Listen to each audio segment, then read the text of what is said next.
through it. So you wanted to know where you find the juicy details that lets you know when your fans are online, right? Absolutely, yeah. Okay. There we go. I'll switch the view. So I'm going to share my screen.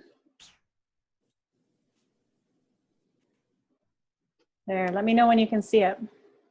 There it is. Awesome. Look at that page. Oh, it's amazing. Okay, so I'll have to log into my page because I don't have access to your page. Okay. But yours, when you log in as you, will look like this. Well, you'll have all these administrative tabs along the top of the page. Okay. Have you seen these before? Yep. Okay. So in order to find out when your fans are online, you want to go to your insights. And this is your free Facebook analytics that Facebook gives to you. It tells you a lot about your page. And if you want to know exactly when your fans are online, you actually want to go to posts. And right here it tells you when your fans are online.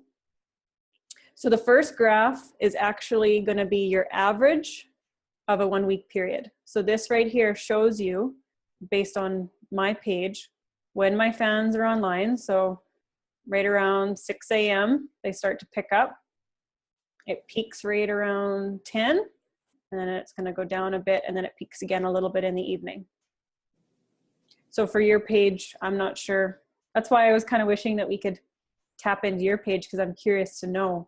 Yours might be a little bit more level because you have people from all over the place and all different kind of interests that are following you, right?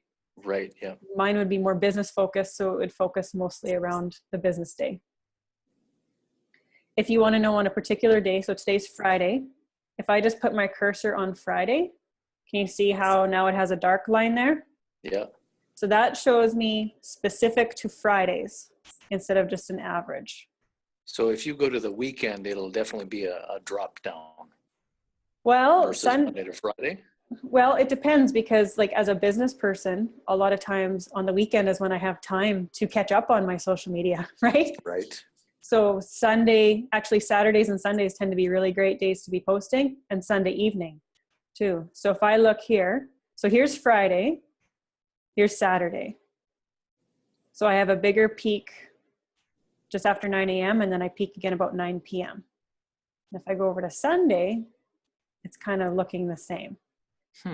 So for mine, it doesn't really shift a whole lot from day to day, but you can kind of see where the peaks and valleys are. And so what I tell people is you need to test what works best for you. So at the peak, let's say Friday, or wait, where was a good peak? There's a good peak here on Saturday, excuse me, right around 9 p.m. So I could either choose to post right before 9 p.m. on Saturday, but I need to know that that's going to be a very busy time. If there's lots of people online, that means I have more competition and more things happening in the news feed to try and break through to get somebody's attention, right? Oh yeah. Okay. So you can try and post just before the peak, hoping that what you're posting is going to resonate with people right away and they start engaging with you. Or you can test and start posting during your valleys, because there may be less people online, but there's less things happening and less competition in the news feed, that you may have a smaller audience to talk with, but the audience that's there might be more highly engaged. Nice. Right? So that's why there's no like right answer or wrong answer.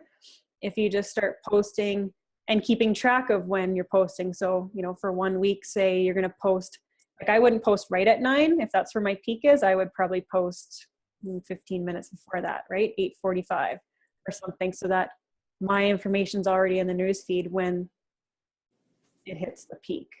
Right. So you want to be close to the top of their news feed as well. Yeah. Right. Because there's people only scroll so far through it. Average time people spend when they hop onto Facebook is 20 minutes. Okay. So you want to be within that chunk that when they first log into Facebook and they start scrolling through their feed, your stuff shows up, catches their attention and gets them whatever, commenting, liking, engaging, or whatever your goal is right away. So like I know, like for business people, I tend to get up, pour coffee, and then I check my social media. So even though between 6 and 7, it's on a high rise, but it's still a lower, less busy time on my feed. If I can get in right at that time and get a couple people right away, seeing that and acknowledging it, then it actually will grow my reach into the peak. Makes sense. You can play with that. So that's when they're online. And then if you just scroll down from that page, it actually shows you your published posts, the things that you have most recently posted, and you can see the reach and the engagement that you've gotten for them. And you can check and see and keep track. So this post was a photo post, right? But it got some really great reach and lots of engagement. So you can check to see what time of day you posted it, what kind of content you posted. And then once you start to see some trends and start to recognize what your fans are resonating with, you can repeat that and keep building on that, right? Yeah. For you guys, you're always on the road, and so the live videos would be really good for you, right? Because go ahead. That's what we've been thinking. The unfortunate part is a lot of times we're in a place that has no service, no cell phone service whatsoever. Mm-hmm. And you're like, oh, that's too bad. People should see this. They should really see where we're at right now. Yeah. So then you just have to record your video and post it later, right? Yeah. That would be your other option. So to keep track and to find out what posts are working best for you too, you can go one tab over and go to post types, and it'll show you the different post types that you've been using, and it'll break it down and show you which ones are working better for you and which ones aren't. So since live video has come into play, video and live video are number ones, whereas before it used to be like a photo post was better than something else that's taking a long time to load now, probably because I'm asking my computer to do too much with that.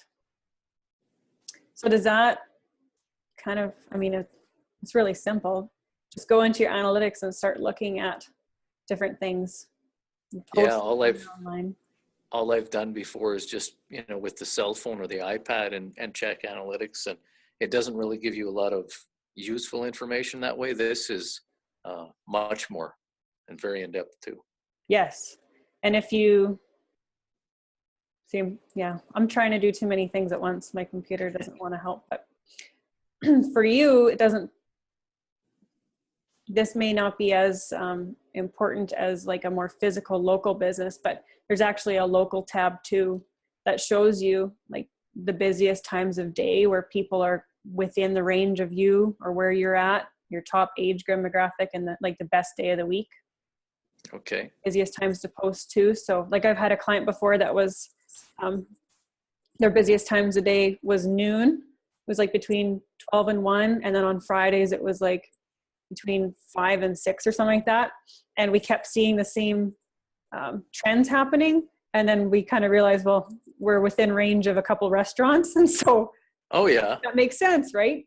Yeah. So then our posting strategy was to be posting just before, right around that noon hour, when we knew that there was going to be more people within our area that would be more likely to see what we had to talk about and act, right? Yeah. Yeah. Cool. Yeah. That's awesome. So for you guys, if there's if you're wanting to do live video, but you don't have enough bandwidth or Wi-Fi or whatever to do it, you could always post pictures or whatever and talk about it, and then you could tell people that you're going to go live later and go back to wherever you're staying or wherever you have Wi-Fi, and you can almost do like a live recap of what you saw, or engaging with people and getting them asking you questions about what you just did, as opposed to doing it live right there at the place. Yeah, it would be good to do it if we were able to get Wi-Fi where we were, because you get our excitement and enthusiasm of what we're seeing and what's going on, and a lot of times people will have questions. They're like, what's that over there? What do I see to the right? Mm-hmm. Go and explore with them, and even though they're not actually there. I know. That's why I love live for that. You'll just have to start planning your trips around where you can get service. That doesn't sound like a lot of fun. No, because it's the behind the scenes stuff that people really want to see, right? Yeah. Cool. Well, I hope that answers Thank you your very question. much. You're welcome. You're like so knowledgeable in this stuff. Well, I kind of do it all day, every day. That's true. So here's my little plug for you. So if anybody that's watching this is interested, this is my friend Trevor Gowan, and he has Road Rage Adventures on Facebook, Instagram, You betcha. and what else? You can follow us around the world if you see this bright orange envoy. But Pretty notable. are you just on Facebook and Instagram though? Yeah, we thought we would just stick with those two for now. Yep. Yeah. Follow Trevor and his adventures on Road Rage Adventures.